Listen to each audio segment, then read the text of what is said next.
Hey, what's going on, everybody? It is Nick here, back with a brand new video. Today we're going to be talking about XRP. As you guys know, I love XRP.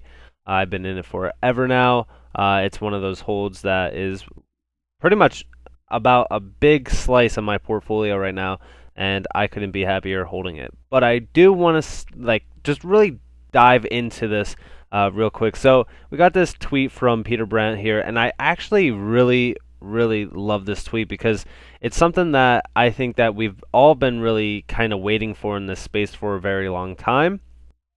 And that's, the idea of something flipping Bitcoin in the sense that Bitcoin is kind of old and, something could really come in the game to really reinvent the wheel.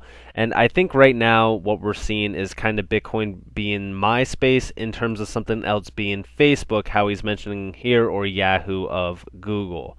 Now, in terms of that, what I mean is, there's so many other cryptos in the space that are kind of dominating over Bitcoin's, stats in terms of, energy consumption, gas consumption, how slow it is, it's not that scalable, stuff like that. And I think, in a sense, we're going to really see something come in the game that's going to really change the way that we're, kind of perceiving Bitcoin or even Ethereum, in a sense, as, I read this statement here. I think Ethereum and Bitcoin are kind of old news. Yes, they will provide value and they're still going to always be in the game, but at some point in time, something will flip both of them. And I know a lot of people are going to be saying right now, there's no way, there's no way, there's no way, and that's totally fine. There's a lot of people that will continuously say that. Me being, only, 23 years old, I remember when, Facebook and MySpace were kind of new on the streets. I remember MySpace being predominantly the go-to social media site when I was growing up, and I remember everybody saying, there's nothing that's going to replace MySpace. MySpace is the future for social media. Nothing's going to come out and replace it. And here we go, years later, and Facebook is predominantly the giant in social media, comparing it to even Twitter, and Instagram's owned by Facebook, so Facebook owns a pretty big chunk of social media right now. And MySpace, you don't even hear about it anymore. MySpace is, to a lot of kids, they don't even know what MySpace is.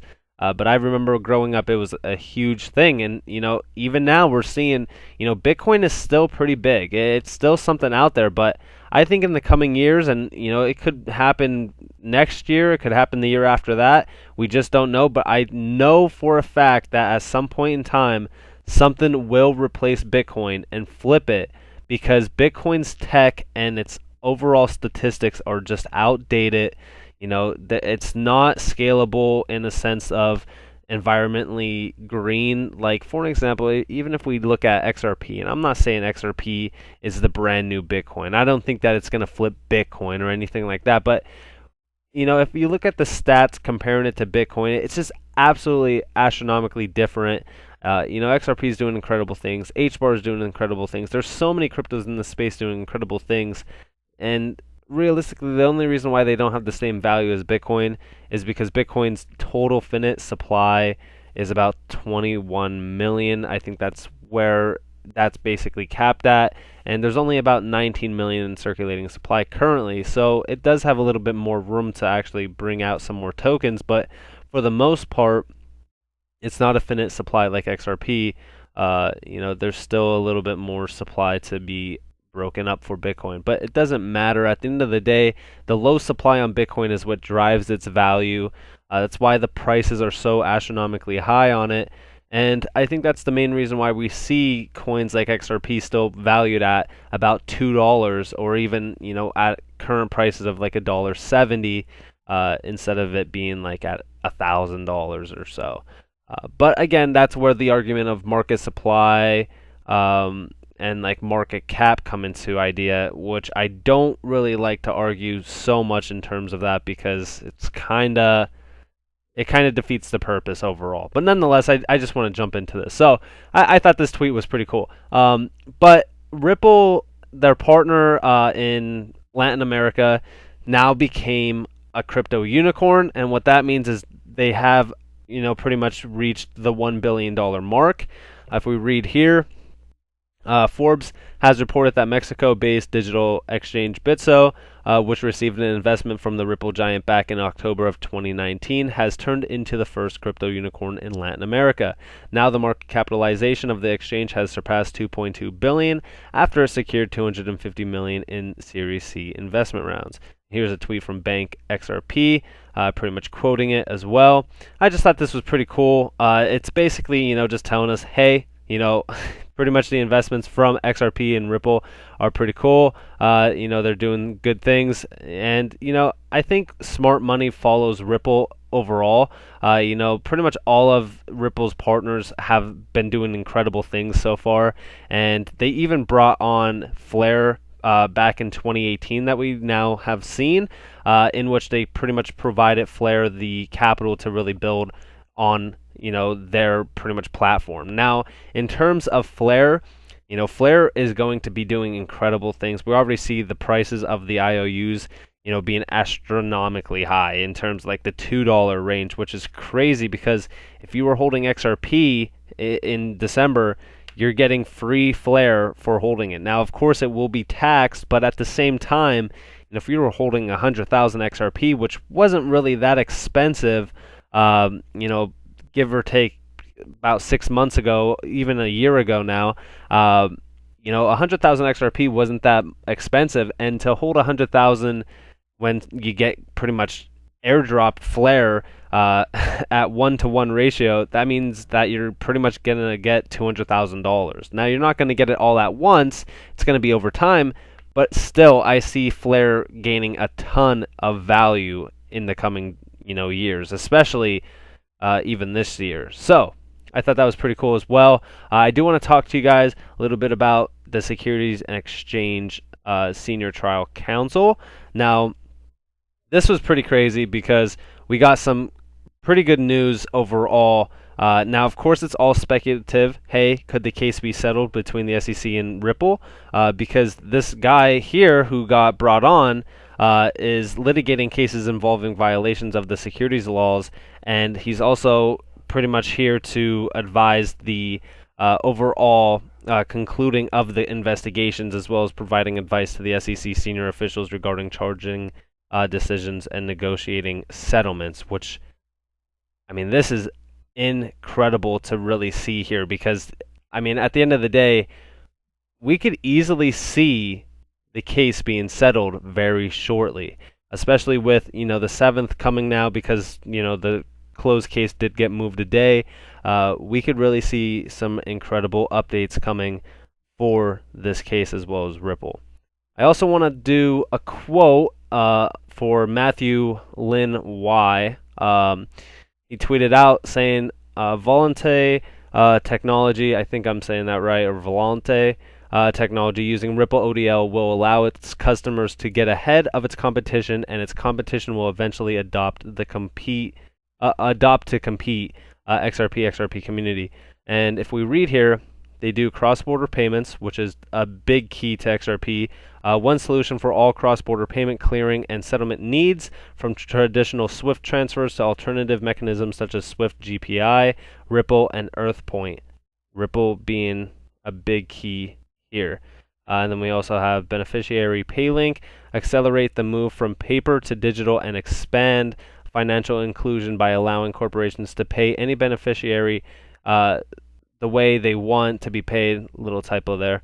We are creating the building blocks for an integrated payments ecosystem, both for today's needs and for the next generation, working closely with trusted and innovative fintech providers such as Vellante, and then that's a quote, of course, by that person. And then Volpay technology platform, microservices architecture, active deployment, zero downtime, real time services 24/7, 365, ISO.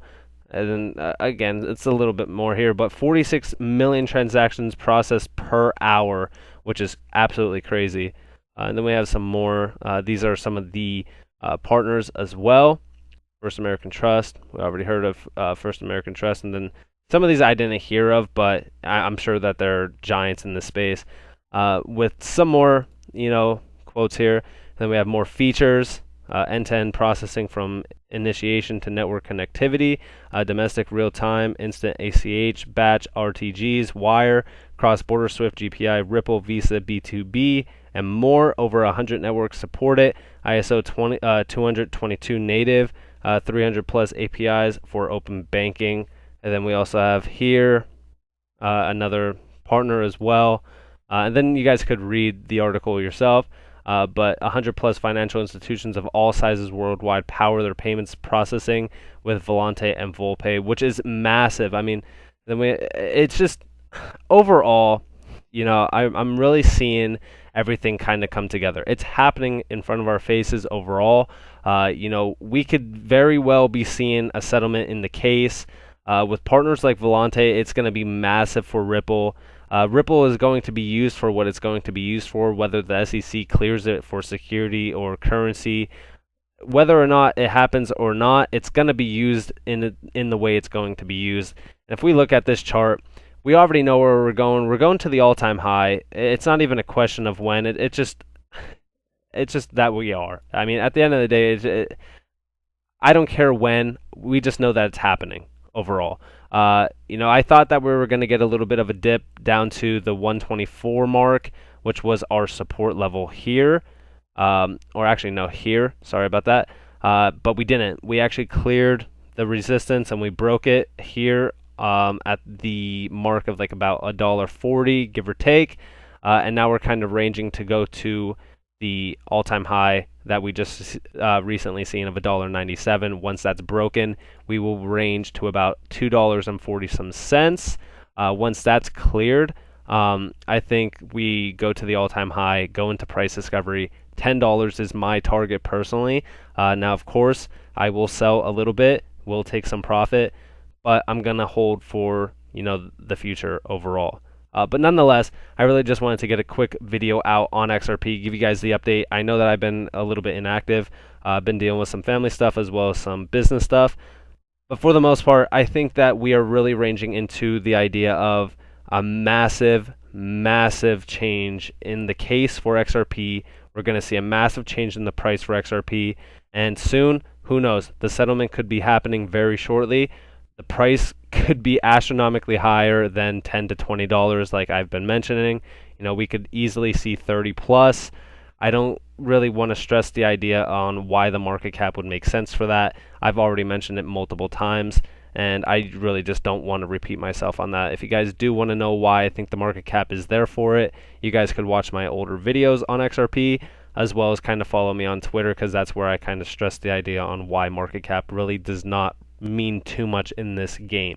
But nonetheless, if you guys want free content, definitely join the Discord. Definitely follow me on Twitter. It's in the description below, at NCash or NCashOfficial. Again, if you guys want to pretty much get free content, more free content on other platforms than YouTube, definitely join the Discord and definitely follow me on Twitter. If you guys are not subscribed already, please subscribe, turn the notifications on, and like the video. It definitely helps the channel grow more. We are ranging in on almost 1K followers, or 1K subscribers, and 3K followers on Twitter. I cannot thank you guys enough. I literally appreciate all of it.